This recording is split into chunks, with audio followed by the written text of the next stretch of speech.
Hey, what's going on, y'all? This is going to be a pretty lengthy review about the Barebells protein bars. Okay, so I do apologize. These are open. Unfortunately, I filmed this and I didn't hit record. What a rookie.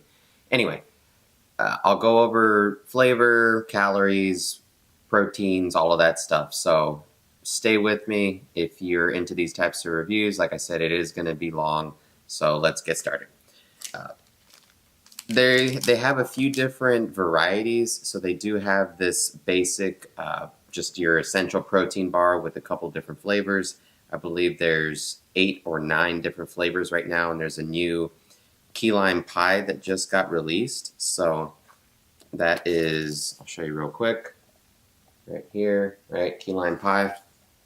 And I haven't tried that one yet, but it looks great, and I love key lime pie. So, as far as the calories on all of these, the traditional protein bars are going to be right around that 200 mark with 20 grams of protein, and then the carbs kind of fluctuate between 20 grams of carbs plus or minus like 2 or 3, and then the fat on all of them are around like that 7 to 8 grams range. Okay, they have another line of bars that are called the soft protein bars. I've never tried any of them. They look like this, okay? So that's on their site. And their claim to fame is that they're the softest protein bars on the market. So I guess if you have dentures or you got a gum stuff, then those are great. Now, I really don't know what softness has to do with anything. I personally like a crunch and a texture, and probably my favorite protein bar in this lineup, maybe even my favorite protein bar of all time, which is bold to say because I've tried a lot, has an awesome crunch and awesome texture to it. So those flavors for the soft protein bars are mint chocolate, banana caramel, peanut caramel, and caramel chocolate. So maybe I'll try those and grab a couple of those next, see how those taste. Then last but not least, they do have a plant-based bar available. That is a hazelnut nougat, and that one is the highest calorie, unfortunately. That's at 2, it's only 20 calories more, but here's the kicker. The protein on that is 15 grams, okay, and that's the lowest calorie, or lowest protein available. So that is your plant-based one that's available for you, hazelnut nougat. 15 grams of protein, 27 grams of carbs, 10 grams of fat. So the macros are kind of trash on that. The protein that they do use in it for the vegan source is a blend of rice, soy, and pea proteins. You gotta blend proteins to get a complete protein when you are not getting an animal sourced, unless it's got a super grain, kind of like quinoa, and I believe buckwheat is a complete protein too. But there are a few out there. But yeah, so that's a little ding on them.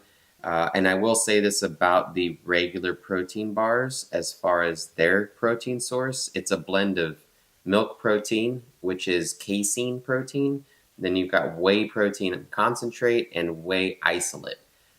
I think that that's a cop-out because milk protein casein is really cheap, and so is whey concentrate. I really prefer to see the isolate at the top, right, as the first ingredient, and then those other proteins down the road. That being said, my guess is that it has something to do with the flavoring and the texture that they got to get right, because casein does hold up in the cooking process a little bit better. So like if you're making things at home, usually it's going to taste a little bit better when it has casein or a blend of casein and whey isolate in there. So that's just my guess. But again, there are protein bars that do taste good with whey isolate as the first ingredient. But let's get into the flavors. Cookies and cream. All right. So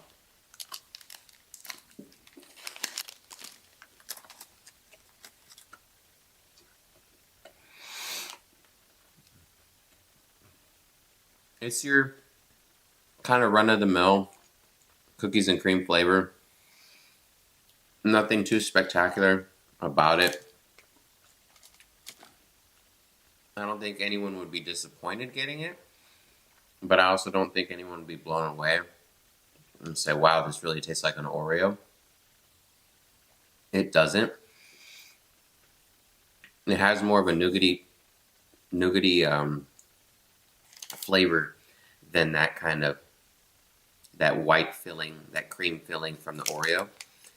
And then they do also, I didn't show, but they do also all have some kind of a crunchy coating on the top of it, which I do like. So cookies and cream, solid choice. You can't go wrong with it. I would say, you know, a 5 out of 7. This caramel cashew, okay, next up.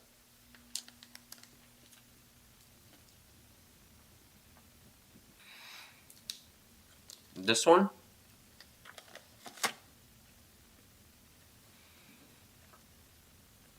a little bit firmer than the cookies and cream. The cashews are nice though, and that's what the crunch is on top.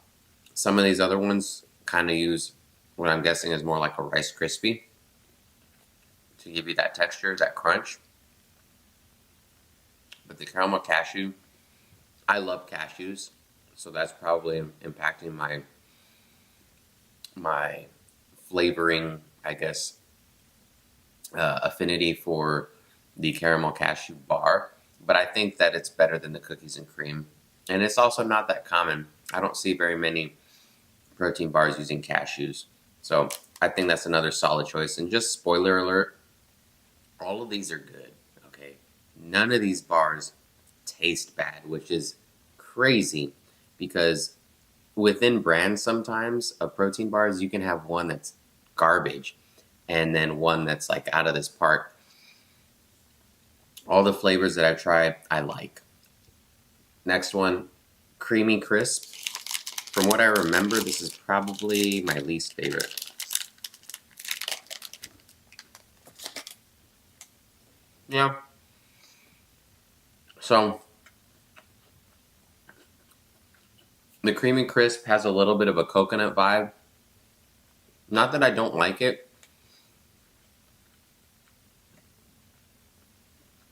It's just,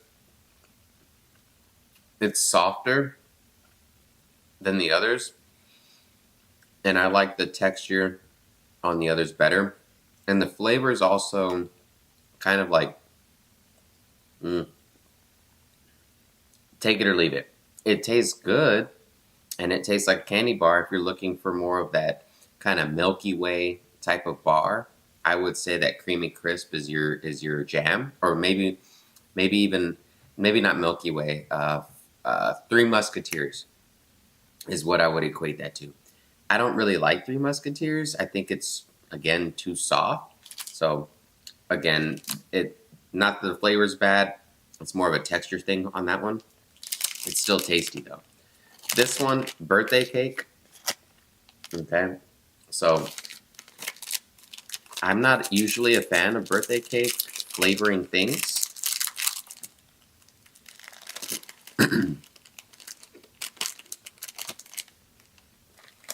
But I'll tell you this. That's a good bar. From someone who doesn't like birthday cake flavored things in general, I like that. So if you like birthday cake flavored things, I imagine you're going to love that one. It does taste like cake. It kind of has that frosting-y flavoring as well, nailed in like fondant. So yeah, if you like birthday cake flavored things, check that one out. Next, salty peanut. All right, and I destroyed the labels. I destroyed it, but yeah, you do what you gotta do. Let's try it.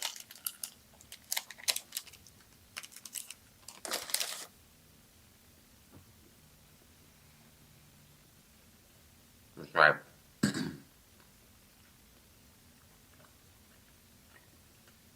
This one reminds me of a Mr. Goodbar. So Mr. Goodbar is that yellow. I think Hershey's makes it. Yeah. It's a yellow package with red lettering. Chocolate and peanuts. Can't really go wrong with that. I would still rank it though more in line with that creamy crisp. Those are probably two of my least favorite flavors. Two that I did not try and I couldn't find at the store was a chocolate cookie dough, which probably is great. Just I'd imagine chocolate chip cookie dough's awesome. And white chocolate almond. I don't like white chocolate. I do love almonds. So if I can track those down, I certainly will. And this last but not least, this cookies and caramel. Okay. This one,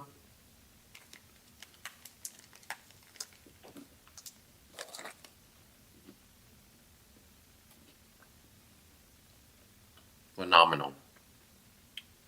Freaking amazing. Texture's on point. Flavoring's on point. And I'm not even a big fan of caramel. Well, here's what they did. They added some salt to it. Game changer. Absolutely a game changer. That bar, it tastes like a candy bar. Okay? If you see it, buy it. That's how good it is. I would be, maybe my taste buds are all jacked up, but I would be hard pressed if you found someone who doesn't eat protein bars on the regular and you cut a little sliver and you give it to them and you ask them to try it, that they would tell you that that's a protein bar or that it tastes bad. I don't think I could find anyone that would make those claims. That cookies and caramel is amazing. Totally worth it. You can probably find these on sale from time to time. They sell a box on their website for $28.99. It's a box of 12. So a little bit more than what, $2? $2 a bar. I think I found these on sale. It was 25% off, which they're running, I think it was $2.30 a bar at the store. So I got them for, like 10-15% off what you could buy an entire box for individually. So if you find them anywhere under that price individually, awesome deal. Like I said, 20 grams of protein for most of these are going to be 200 calories. That's a nice 1-to-10 ratio on a protein bar. In my book, that's good. They're not crazy overpriced. I have seen some protein bars that are really proud of themselves. They're like $4 or $5 on the shelves. I don't know if that's the store doing it or that's them selling at that such a high margin. But yeah, that's, to me, that's probably, you might as well be better off buying a burger or something with more protein, and it's going to fill you up more than a protein bar at $4 or $5. But for $2, hell yeah, that's a deal. Let me know what you think, if you've ever tried these, what your thoughts are, if you tried that cookies and caramel, if I'm just making a big deal about it or not. I'd love to hear your thoughts and opinions. And as always, thanks for watching. I appreciate it. Have a good one.